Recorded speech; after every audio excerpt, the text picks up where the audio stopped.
Assalamualaikum warahmatullahi wabarakatuh. Di video kali ini kita akan mempelajari tentang laju reaksi.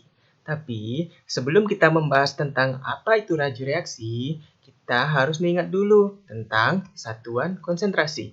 Satuan konsentrasi yang akan kita bahas di sini adalah molaritas. Kenapa molaritas? Karena nanti yang akan kita gunakan pada persamaan laju reaksi adalah konsentrasi molaritas. Oke, langsung saja. Molaritas adalah jumlah mol zat terlarut dalam 1 liter larutan. Biasanya, molaritas dilambangkan dengan huruf M besar atau tanda kurung siku. Seperti ini yang dibaca konsentrasi. Kemudian, untuk mencari molaritas atau konsentrasi, kita bisa menggunakan rumus M sama dengan mol per volume. Volume di sini adalah liter ya. Atau jika diketahui massa atau gram zat terlarutnya, kita bisa menggunakan rumus M sama dengan gram per mR dikali 1000 per volume.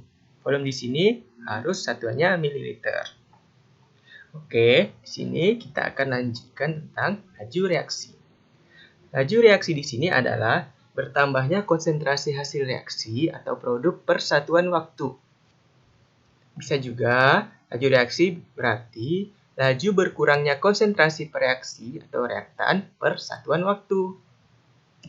Jadi kita bisa sebut secara umum laju reaksi adalah laju bertambahnya atau berkurangnya konsentrasi per satuan waktu.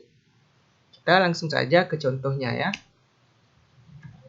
Contoh di sini ada reaksi antara N2 direaksikan dengan H2 menghasilkan NH3. Nah, lalu kita samakan koefisiennya. Oke. Selanjutnya, jika diketahui laju reaksi N2 sama dengan 2 mol, kita bisa mengetahui laju reaksi H2 dan NH3 nanti ya di belakang. Nah, selanjutnya, dari persamaan di atas, N2 dan H2 itu sebagai reaktan, lalu NH3 sebagai produk.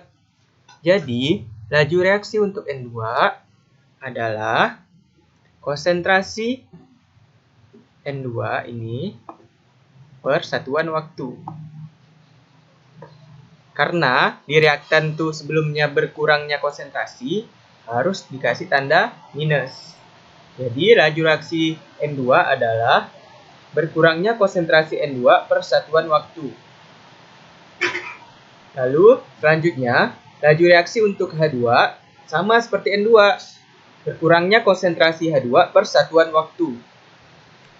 Nah, selanjutnya, untuk NH3 sedikit berbeda. Karena dia produk, tadi pengertian laju reaksi untuk produk adalah bertambahnya konsentrasi per satuan waktu. Nanti di sini bertambahnya konsentrasi NH3 per satuan waktu. Nah, di sini tandanya positif. Lalu selanjutnya, laju reaksi itu berbanding lurus dengan koefisien reaksi.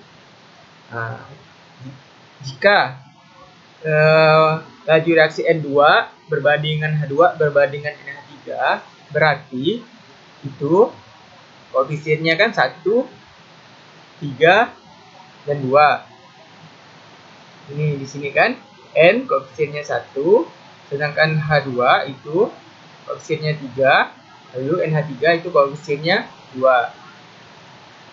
Nah, jadi kita bisa mengetahui, misalnya diketahui seperti di atas, laju reaksi untuk N2 sama dengan 2 mol. Jika berapa laju reaksi H2, kita bisa mencari tahu. Caranya dengan koefisien ditanya, yaitu koefisien H2, yaitu 3, per koefisien yang diketahui, di sini N2 yaitu 1, dikali laju reaksi N2 yaitu 2 mol.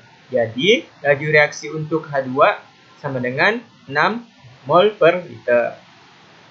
Baik, selanjutnya, dalam laju reaksi itu ditopang oleh beberapa konsep, yaitu salah satunya yaitu konsep teori tumbukan.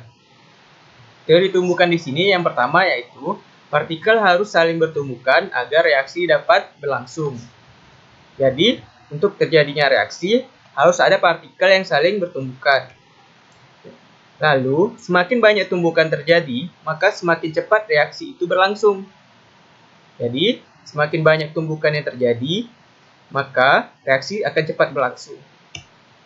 Lalu, ingat satu teori lagi, tidak semua tumbukan dapat menghasilkan reaksi. Hanya tumbukan yang partikelnya mencapai energi aktivasi yang dapat menghasilkan reaksi.